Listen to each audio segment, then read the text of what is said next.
బాబాయ్. చెప్పు. ఆంధ్రలో ఎలక్షన్స్ ఉన్నాయి కదా, మరి ఏ పార్టీ గవర్నమెంట్ ఫామ్ చేస్తే బాగుంటుంది అనుకుంటున్నారు మీరు? చంద్రబాబు నాయుడు వస్తాడు బాగుంది. చంద్రబాబు నాయుడు. ఎందుకు చంద్రబాబు నాయుడు అనుకుంటున్నారు మీరు? ఆయన రోడ్లన్నీ అవన్నీ చేస్తాడండి. ఆయన మా ఇసుకని ఇలాంటివన్నీ అమ్ముకోవడం. ఇది జగన్ వెళ్తే ఇవన్నీ అమ్మేసుకుంటాడు. చాలా మంది జగన్ వస్తేనే బాగుంటుంది అంటున్నారు. ఏం బాగుంటుంది? బాగున్నప్పుడు బాగుంటుంది. వాళ్ళ మనుషులు బాగుంటుంది, కనవలు ఎవరికి బాగోదు. అదే జగన్ గారు ఇచ్చిన సంక్షేమ పథకాలు ఎలా పనిచేస్తున్నాయి అనుకోవచ్చు? ఏం పని చేస్తున్నాడు? కొంతమందికి ఇస్తాడు, కొంతమందికి ఇవ్వడానికి. అందరికీ మరి పథకాలు అమ్మ ఒడి లాంటి పథకాలు వచ్చాయా? వచ్చినాయండి, వచ్చాయా? ఆర్డర్కి వచ్చాయి. మరి పిల్లలకు ఉద్యోగాలు ఇస్తామని చెప్పారు కదా, మరి జగన్ గారు నిజంగానే ఇచ్చారనుకుంటున్నారా? ఎక్కడ ఇస్తారండి? మరి రోడ్ల వ్యవస్థ ఎలా ఉంది ఆంధ్రలో? రోడ్లు ఏం బాగోలేదండి. ఎక్కడ పడితే అక్కడ రోడ్లు గోతులు అడిపోయి ఉన్నాయి. డ్రైనేజీలు కానీ ఇవన్నీ ఏం బాగోలేదు. అదే తెలుగుదేశం వస్తే డ్రైనేజీలు ఇవన్నీ చూస్తాడు ఆయన. ఇవన్నీ బాగుంటాయండి. మొత్తం ఉద్యోగాలని ఇవన్నీ చేస్తాయి. ఏమున్నాయి, ఇతను ఇసుక అమ్మేసుకుంటాం, అన్నీ అమ్మేసుకుంటాం. ఎక్కడో ఇల్లుదారులు ఇచ్చి ఎక్కడో ఇచ్చాడు. వాళ్ళు కట్టుకోలేక సత్తున్నారు, మళ్ళీ ఇచ్చేసుకున్నాడు. కొంతమంది కట్టుకునే వాళ్ళు కట్టుకున్నాడు. అవి ఎక్కడో ఎత్తే ఎలా కుదురుతుంది? ఏదో ఊరు పక్కన ఏదో ఇవ్వాలి. ఎక్కడో ఇక్కడ ఓల్కమ్మ ఎక్కడో దూరంగా ఎత్తే ఎలా కుదురుతుంది? అక్కడికి వెళ్తారు. అదే అంటే 3 రాజధానులు పెట్టారు కదా, మీ అభిప్రాయం ఏంటి? ఇది ఒకటి అవ్వలేదు కదా, ఇంకెందుకు? 3 ఎట్టినా సుఖం ఉంది. ఒకటి ఎడితే బాగుంటుంది. 3 పెట్టలేదు దానికి ఎందుకు? అంతే 3 లేనిది ఎందుకు? ఒకటి తిరంగ కడితే బాగుంటుంది. 3 కట్టేస్తాడు. కట్టలేని ఎన్నో దింగమని చెప్తాడు. ఎక్కడ కట్టాడు? ఒకటే కట్టలేకపోడు, ఇంక 3 ఎక్కడ కడతాడు? ఆంధ్రలో ఎక్కడ మీ ఊరు?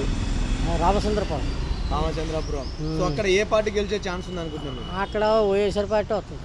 అప్పుడు వైఎస్ఆర్ మా ఊర్లో వైఎస్ఆర్ ఎక్కువ. అది కాంగ్రెస్ వస్తుంది అక్కడ పోపెడు. మరి ఇప్పుడు చంద్రబాబు నాయుడు గారు గెలిస్తే మరి నెక్స్ట్ డెవలప్మెంట్ ఎలా ఉంటుంది అనుకుంటున్నారు ఆంధ్రప్రదేశ్లో? బాగుంటుంది అంటున్నారు. ప్రతి ఊళ్ళు అలాగే ఉంది. ప్రతి ఊరు బాగుందని. రామచంద్రపురం అంటున్నారు కదా, రామచంద్రపురంలో ఇప్పుడు ఎంపీ మనకు వచ్చేసి కాకినాడ వస్తుంది. కాకినాడలో వచ్చేసి జనసేన టీడీపీ ఉమ్మడి అభ్యర్థిగా పవన్ కళ్యాణ్ గారు. ఆ ఏరియా పవన్ కళ్యాణ్. తర్వాత వచ్చేసి మన వైసీపీ నుంచి చలమలశెట్టి సునీల్ గారు చేస్తారు. ఎవరైతే గెలుస్తారు అక్కడ పవన్ కళ్యాణ్ వస్తుంది. పవన్ కళ్యాణ్ వస్తారు మా సైడ్. అక్కడ ఎమ్మెల్యే పంతం ఎలా ఉందండి రామచంద్రపురంలో?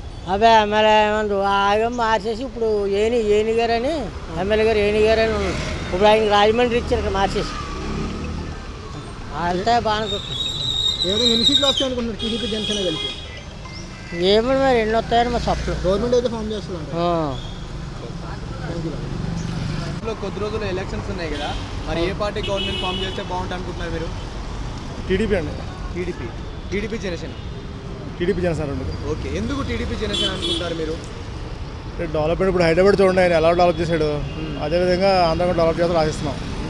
మరి ఉద్యోగ అవకాశాలు కానీ అవన్నీ ఎలా ఉన్నాయనుకోవచ్చు జగన్ గారి 5 years పరిపాలన? 5 years ఉద్యోగాలు అవకాశాలు ఏమి లేవండి. ఆయన ఏంటంటే ఈ ఉచిత హామీలు పెట్టేసి పథకాలు పెట్టేసి దానివల్ల ప్రాబ్లం అయిందండి. మీకు ఎలా అనిపించింది ఈ 5 years పరిపాలన జగన్ గారిది?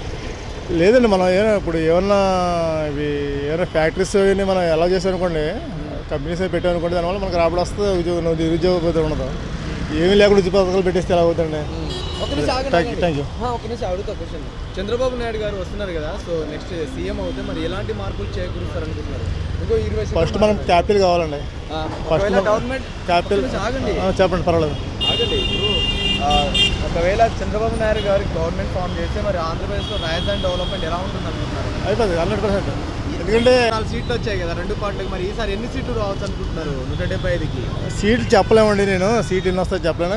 గవర్నమెంట్ పక్కా కన్ఫర్మ్ చేస్తుంది. సో పోలవరం ప్రాజెక్టు అదేవిధంగా చూసుకుంటే సంపూర్ణ మద్యపాన నిషేధం చేస్తామని చెప్పారు కదా, ఎవరండి చదవలేండి? సంపూర్ణ మద్యపానం చేస్తే సంపూర్ణ మద్యపానం చేయకూడదండి. చేస్తే మరీ మనం దెబ్బతినేస్తాం ఈ పరిస్థితుల్లో.